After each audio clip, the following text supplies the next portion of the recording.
Have you ever had one of those moments that splits your life into before and after? I'm talking about the kind of moment that seems so small, so ordinary, that you almost miss it, but then it changes everything. For me, it was a Thursday afternoon. Ride to the grocery store. That's it. Nothing fancy, nothing dramatic. Just a simple car ride that turned my whole world upside down. Let me back up a bit. I thought I had life all figured out. You know how it goes. You get married young, you have kids, you build a home. You weather the storms together and enjoy the calm moments when they come. That was my plan anyway. That was what I thought love was supposed to look like. For years and years, I did exactly that. I took care of everyone around me. My family, my home, my responsibilities. I made sure everyone else was happy, everyone else was okay. Somewhere along the way, though, I stopped listening to my own heart. It's not that I was miserable or anything like that. I wasn't crying myself to sleep or feeling sorry for myself. It was more like I had gone numb inside, like I was just going through the motions of living instead of actually being alive. I existed more than I lived, if that makes sense. But then something happened, something I never saw coming, something that shook up everything I thought I knew about myself and my life. It caught me completely off guard. And honestly, I'm still trying to make sense of it all. Please, if you take anything away from my story, let it be this. Don't make the same mistake I did. Don't wait so long to really live your life, the ordinary. Thursday all started on what seemed like the most ordinary day imaginable. It was one of those spring afternoons where you can't quite decide if you need a jacket or not. The sky kept changing its mind between cloudy and sunny, like it couldn't figure out what season it wanted to be. I had just walked out onto my front porch, grocery list in hand, keys jingling in my pocket. I was mentally going through what I needed to pick up: milk, bread, those tomatoes that actually looked good for once, you know, the usual stuff. Just another routine trip to the store. That's when my phone started buzzing in my purse. I fumbled around for it, trying not to drop my list in the process. It was my daughter Emily, and I could tell right away from her voice that she was stressed. "Mom, I'm so sorry," she said, talking fast the way she always does when she's rushing around. "I know I promised to drive you to the store today, but I'm completely swamped at work. There's this presentation that got moved up, and my boss is breathing down my neck, and I just can't get away." Emily's always been like that, trying to juggle a dozen things at once, always pushing herself too hard. I worry about her sometimes, but she's stubborn like her mother. She gets an idea in her head about what she needs to accomplish, and nothing can stop her. "It's okay, sweetheart," I told her, already thinking about which neighbor I could call for a ride. "I can figure something else out. Maybe Mrs. Peterson next door." "Actually," Emily interrupted, "Matt said he could swing by and pick you up. He's got some errands to run anyway, so it works out perfectly. Would that be okay?" Matt, my son-in-law. I felt a little flutter of something in my stomach, though I couldn't quite name what it was at the time. Now, let me tell you about Matt. He's the kind of man any mother would be thrilled to have as a son-in-law. Responsible, dependable, treats my daughter like gold. He's got steady work, keeps their house in good repair, remembers birthdays and anniversaries. The whole package, really. We'd always gotten along just fine, Matt and I. We were polite to each other, respectful. He'd help me carry heavy boxes when he came over, ask about my garden, that sort of thing. But we never really had what you'd call deep conversations. It was mostly small talk. "How's the weather? How's work going? Did you catch the game last night?" Pleasant enough, but nothing more than surface level. He was a quiet man, maybe a little too quiet sometimes. Not in a rude way, just reserved, like he was always thinking about something but never quite ready to share what it was. I figured that was just his personality. Some people are talkers, some people are listeners. Matt seemed to be more of the listening type. "Sure, that sounds fine," I told Emily. "Tell him I'll be ready whenever he gets here. You're the best mom. I owe you one." "You don't owe me anything, honey. That's what family is for." After I hung up, I went back inside to double-check my grocery list and grab a light sweater. The weather couldn't make up its mind, and I didn't want to get caught being too hot or too cold. I also touched up my lipstick and ran a brush through my hair. Not because I was trying to impress anyone, you understand. Just because I believe in looking presentable when I go out in public. About 20 minutes later, I heard the rumble of Matt's truck pulling up outside. He drives this dark blue pickup that's probably 10 years old but still looks brand new. Matt takes good care of his things. Always has. I grabbed my purse, made sure I had my shopping list, and locked the front door behind me. When I looked up, Matt was sitting in the driver's seat with the window rolled down and his sunglasses on. There was something different about him that day, though I couldn't put my finger on what it was exactly. He looked, I don't know, maybe a little nervous, but not nervous exactly. More like he was getting ready to do something important, something that mattered. Like he was building up his courage for something. Thanks for the ride, sweetheart, I said, as I climbed into the passenger seat and buckled my seatbelt. The truck smelled like coffee, and that subtle cologne he always wears. Clean and woodsy, nothing too strong. He smiled at me, but again, there was something in his eyes that seemed different. Not quite nervous, but definitely not his usual relaxed self. It was like he was bracing himself for something, gathering his thoughts. No problem at all, Susan, he said, pulling away from the curb with that careful, steady way he does everything. Actually, I figured this might be a good chance for us to talk. I raised an eyebrow and settled back in my seat. Talk? About what? He hesitated for a moment, drumming his fingers on the steering wheel. His wedding ring caught the light coming through the windshield. Well, I've been meaning to say something to you. I've been thinking about it for a while now, actually. I couldn't help but chuckle a little. Matt, are you trying to break up with me as your mother-in-law? Because I have to warn you, Emily comes with the whole family package. He laughed at that, but the laugh didn't quite reach his eyes. There was still that serious, thoughtful look on his face. No, nothing like that, he said, then paused like he was choosing his words very carefully. It's just, I see you, Susan. I mean, I really see you. And I don't think anyone else does. Not even Emily. The moment everything changed, those words hit me like a splash of cold water. I felt my whole body go still in the passenger seat. The truck kept rolling down the familiar streets of our neighborhood, past the old bakery where I used to buy Emily birthday cakes, past the elementary school where she learned to read, past the corner house where the neighbors always seemed to overwater their lawn, but none of it felt familiar anymore. It was like I was seeing everything through different eyes, or like someone had just turned up the volume on a song I'd been hearing quietly in the background for years. My ears started ringing slightly, the way they do when something inside you shifts unexpectedly. When something you thought you understood suddenly becomes unclear. What do you mean by that? I asked, and I was surprised by how quiet my voice sounded. How uncertain. Matt glanced over at me, then back at the road ahead. His hands were gripping the steering wheel a little tighter than usual. You carry so much, Susan, all the time. You smile through everything like it's all fine, like nothing ever gets to you. But it's not all fine, is it? I turned to look out the passenger window, suddenly needing the blur of scenery to distract me from whatever this conversation was becoming. Matt, that's sweet of you to say, but I'm fine, really. I've been through a lot in my life, sure, but I manage just fine. I always have. I know you do, he said, and his voice was so soft, so gentle. That's exactly what makes it hurt to watch. His words hung in the air between us like the heavy feeling you get right before a thunderstorm. I didn't know what to say to that. Part of me felt angry. Who was he to assume he knew what I felt, what I lived with every day? What gave him the right to analyze my life like that?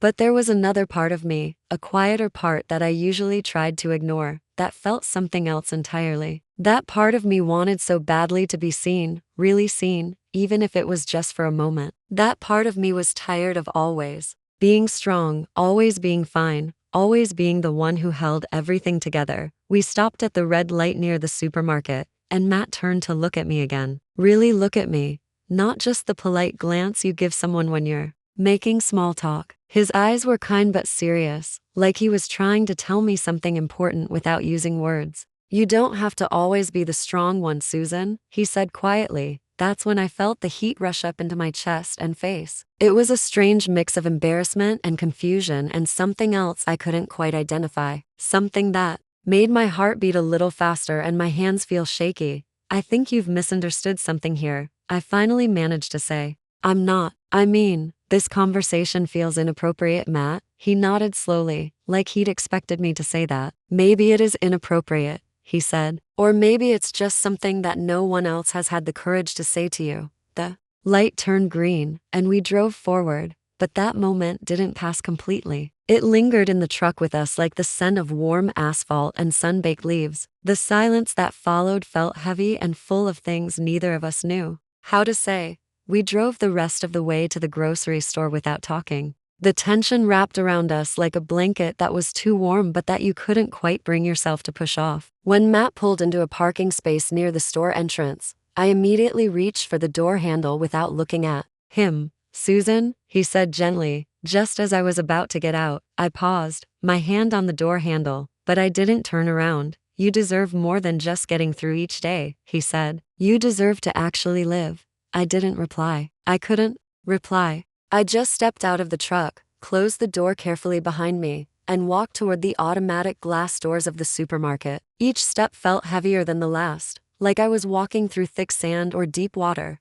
I didn't know what I was feeling. All I knew was that something fundamental had changed in the space of that short car ride, and I couldn't unhear what Matt had said to me. His words kept echoing in my head as I grabbed a shopping cart and tried to focus on my grocery list. "You deserve more than just getting through each day." The sleepless night at night, sleep was impossible. I lay in my bed staring up at the ceiling fan as it spun slowly above me, casting soft, moving shadows across the walls. Those shadows seemed to shift and dance like thoughts I couldn't quite catch or understand. The house felt different that night. The silence that I usually treasured, that I usually found peaceful after a long day, suddenly felt heavy and oppressive. My bed felt bigger than usual, colder, like there was too much empty space around me. My mind wouldn't stop circling back to that moment in Matt's truck. What had he seen in me that made him say those things? Was it pity? Was he feeling sorry for the lonely widow who had to ask for rides to the grocery store? Was it genuine concern from a caring son-in-law? Or was it something else entirely? Something I was afraid to even consider. I kept replaying his words over and over again. The way he'd said my name, the look in his eyes when he told me I deserved more than just getting through each day, the gentle but serious tone of his voice when he said he really saw me. What did that even mean? What did he see that no one else did? I got up around 2 in the morning and made myself a cup of chamomile tea, hoping it might help me settle down enough to sleep. I sat at my kitchen table in my robe and slippers, cradling the warm mug in my hands and looking out at my backyard through the window. Everything looked the same as always. The garden I'd spent years cultivating, the bird feeder that needed refilling, the old oak tree that had been there longer than I'd lived in this house. But somehow, even familiar things looked different now, like I was seeing them through new eyes. The next morning, I went through my usual routine like I always did. Coffee first thing, then a piece of toast with just a little butter. I fed my cat, Whiskers, who wound around my legs, purring and demanding attention. I checked the weather, glanced at the newspaper, tried to make everything feel normal and ordinary, but everything felt slightly off, like I was watching myself from a distance. Like I was an actress playing the role of myself but not quite getting it right. The coffee tasted the same, but somehow different. The morning light coming through my kitchen window looked familiar but strange at the same time. I checked my phone and saw a text message from Emily that made my heart skip a beat. "Thanks for understanding about yesterday, Mom. Matt said you two had a really good talk. Love you." I stared at that message for a long time. A really good talk. Is that what Matt had called it? I wondered what exactly he'd told Emily about our conversation. Had he mentioned the things he'd said to me? Had he told her that he thought I deserved more than just getting through each day? I typed and deleted several responses before finally settling on something simple and safe. "Happy to help, sweetheart. Hope your presentation went well."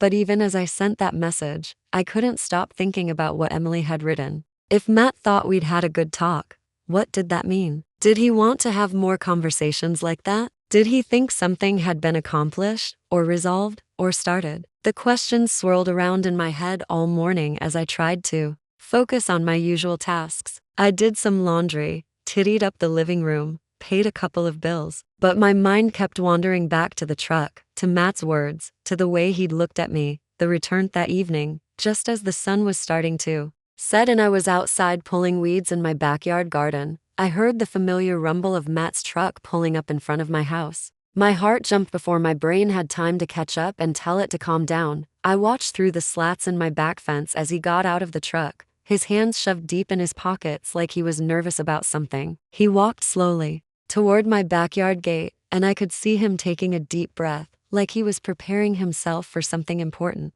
"Susan," he called out when he reached the fence. "Emily mentioned you might need some help fixing that broken step by the shed back there." Of course she did. My daughter, always trying to take care of everyone, always making sure the people she loved had what they needed. It was sweet, but right now it felt complicated. I wiped my dirty hands on my gardening jeans and walked over to the gate, trying to keep my expression neutral and friendly. Just a normal interaction between family members. Nothing more. "I was planning to get around to fixing it this weekend," I said, unlatching the gate to let him in. "But I suppose an extra pair of hands wouldn't hurt." He smiled at me, that same gentle, thoughtful smile from the day before. "Well, maybe you don't have to do everything on your own all the time, you know?" There it was again, that quiet, sincere way he had of seeing right through me, of saying things that cut straight to the heart of something I didn't want to examine too closely. I hated how much it unsettled me, how it made me feel exposed and vulnerable. We walked together across my backyard toward the little garden shed where I kept my tools and supplies. The step leading up to it was indeed loose. I'd been meaning to fix it for weeks but kept putting it off.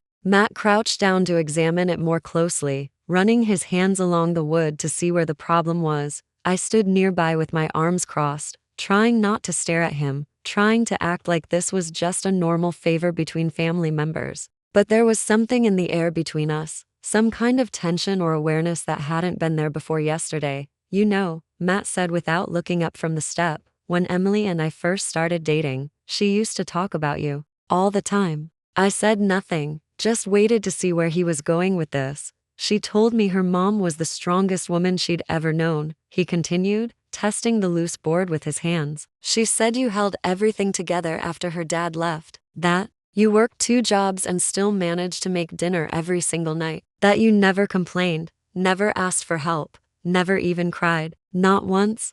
I felt my throat tighten at his words. "I did cry," I said quietly, "just not where Emily could see me." Matt looked up at me then, meeting my eyes directly. "That's exactly the part that breaks my heart, Susan." I turned away quickly, blinking hard against the sudden sting of tears. "Matt, why are you saying these things to me? What do you want?" He stood up slowly, brushing the dust and dirt from his hands. "Because no one ever says them to you, and they should. Someone should tell you that you don't have to carry everything alone. Someone should notice how much you give and how little you ask for in return." The air between us went completely still. The garden, the shed, the slowly setting sun behind the trees, it all seemed to fade into the background. I could feel something rising in my chest, something tight and raw and desperate that I'd been pushing down for years. "I'm not sure this is appropriate," I whispered, but even as I said it, I wasn't sure I meant it. I said again, my voice shakier than I wanted it to be, "I'm not trying to cross a line," he said, "but I can't keep pretending I don't notice how lonely you seem." That hit harder than I expected because he wasn't trungy. Looked down at the cracked step, avoiding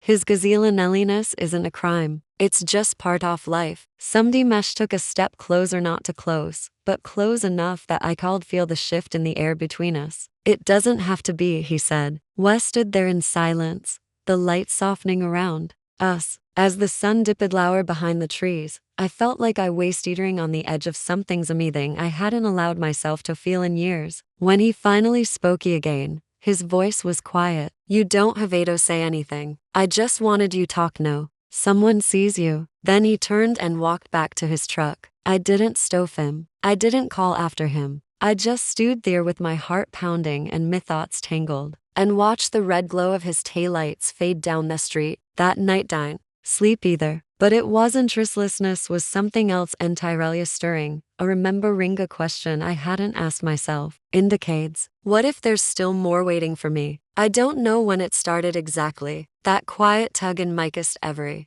time I thought about Matt. Maybe it was that first moment in the car. Or maybe it had been building for years under the surface, unnoticed, like a slow leak in a pipe. All I knew was that after he left that night, I felt awake for the next few days. I tried to go about my life as usual. I baked, I read, I went to the market. I even visited Emily and the kids on Saturday. Sitting in their cheerful living room, sipping tea while Matt helped their youngest with puzzle, everything looked normal, felt normal, but something was different. He barely looked at me that afternoon, not in a cold way but almost respectfully distant. And maybe that should have calmed my nerves, instead it made them worse. Because part of me wanted him to look to say something to cross the space between. Use again and pull that thread. We'd start to unravel after the visit. Emily walked me out to the car. He's been in his head lately, she said casually. Matt, something's on his. Mindy tried to keep my voice steady. Have you asked him about it? She shrugged.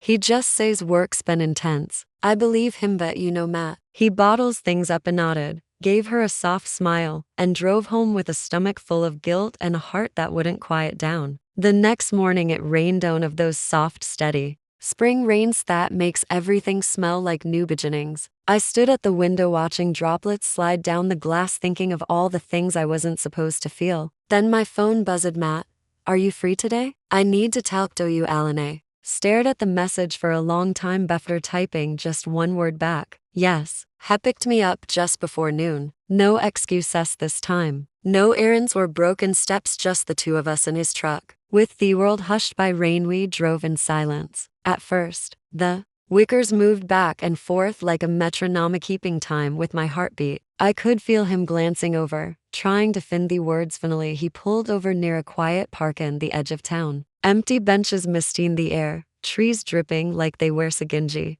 Don't know how to say this without it sounding wrong, he said, turning off the engine, but I haven't been able to stop thinking about you. My breath caught. Maddie, know how it sounds, and I know it's complicated, but something happened in that car the other day. Something real. I don't know what it means. Not yet, but I can't ignore it. I looked down at my hands, twisting them in my lap like I used to when I was a girl. You're married to my daughter. Ich know, and I love her, but this isn't about choosing one over the other. It's about seeing Simeone connecting with someone in a way I didn't expect, in a way I can't ignore. His voice wasn't desperate. It wasn't pleading. It was honest. Painfully honest, and that's what made it so hard. Do y'all know what you're saying? I asked, trying to keep my voice calm. I'm saying I don't want to pretend anymore. I see how much you've given up for everyone else, how much of yourself you've buried just to keep moving. And it kills me. Tears welled up, blurring my vision. Matt, I haven't let anyone in like this in years. Not since Emily's father left. Not since I decided it was safer to just stop hoping. He reached out slowly and rested his hand over mine. I'm not asking for anything you're not ready for. I just want you to know you're not invisible, you're not forgotten, and you're not alone. For a moment we sat like that, the rain wrapping the truck in silence. His hand was warm, grounding, and mine didn't pull away near the lines we were skirting. I knew the consequences of every unspoken thought that passed between us, but he also knew something else. For the first time in years, I felt seen, not as a mother, not as a caretaker, but as a woman, a person, still capable of feeling wanting. Nidinji turned to him, eyes full of questions. What do we do now? I asked. He didn't answer right away, just squeezed my hand gently, like he was afraid I might vanish, and in that quiet space between us I realized the answer wouldn't come easily, but the questions, they had already changed everything. I didn't sleep that night again, but this time it wasn't guilt that kept me up. Not entirely, at least. It was something else, something heavier and deeper, like a knot in the center of my chest that refused to entangle. Its words had unlocked something inside me, a part of myself I had tucked away so long ago, I almost forgot it was there. His kindness, his honesty, it felt like a mirror I hadn't dared look into for decades, and now that I had, he couldn't unsee what was reflected back at me. The next morning, I sat at the kitchen table staring at my coffee, listening to the ticking clock, letting it measure the weight of time I could never get back. I knew I had to speak to him again, not to continue what had started, but to end it carefully, before it crossed into something that couldn't be undone. I asked him to meet me at the Botanical Garden. It was a quiet place just outside town, where I used to take Emily when she was a little girl. The same winding paths, same stone benches under the willows, the same soft air full of blooming things. It felt like the right place for something delicate. He arrived right on time. He always died spotted me by the koi pond, and when walked over I saw the worry in his eyes. Didn't let him speak first. I need you to listen, I said gently, before either of us says something we'll regret. Hannah did, folding his hands in front of him like a boy waiting. For correction, what happened between us, what we felt, it was real. I know that, and I'll never pretend it wasn't. But Matt, we crossed a line not with our bodies, but with our hearts, and that line matter. She looked down, jaw tightening, but didn't interrupt. I let it happen. Bako say was lonely, because I forgot what it felt like to be seen. And you reminded me, I'm still a woman, not just Samin's mother. I needed that reminder more than I knew. He finally looked up, his eyes were wet. I wasn't trying to hurt anyone, he said. I know. I whispered, neither was I. A breeze moved through the trees, carrying the scent of lilac. Webbeth sat down on the bench, side by side, not touching, not looking at each other. Matt, you have a wife? My daughter. She may not see you the way I do, but she can if you let her in. If you speak to her with honesty you've shown me. He swallowed, then nodded slowly. And you? What about you? You have to remember how to see Miss O'Fagan without someone else's gaze to tell me I'm real. I paused. You woke something up in me, and I'm grateful for it. But I can't be the reason you destroy something sacred, or the person who lets herself live in someone else's shadow. He exhaled, deep and shocky. You're right. He smiled softly, blinking back. Tears, that's the worst part, isn't it? Hetchickled just a little. Yeah, it is. We sat in silence a little while longer, watching the koi ripple the water beneath the lily pads. For we parted. I touched his arm, no doubt of longing, but gratitude. Thank you, Matt, I said, for reminding me I'm still alive. He nodded. And thank you for being brave enough to let it go. That night, I stood at the window again, watching the sky darken over the trees. I felt different now. Not lighter, not heavier, but fuller. Like something that had been missing had finally returned. Just long enough to teach me what I needed to remember. I will carry it with me. The ache, the wonder, the reminder that even after all these years, I was still capable of feeling deeply, and that it's never too late to come back to yourself. Love doesn't always arrive in the form we expect. Sometimes it shows up in the quiet gestures, the unexpected conversations, the difficult goodbyes. But when it comes, even if only briefly, it can still change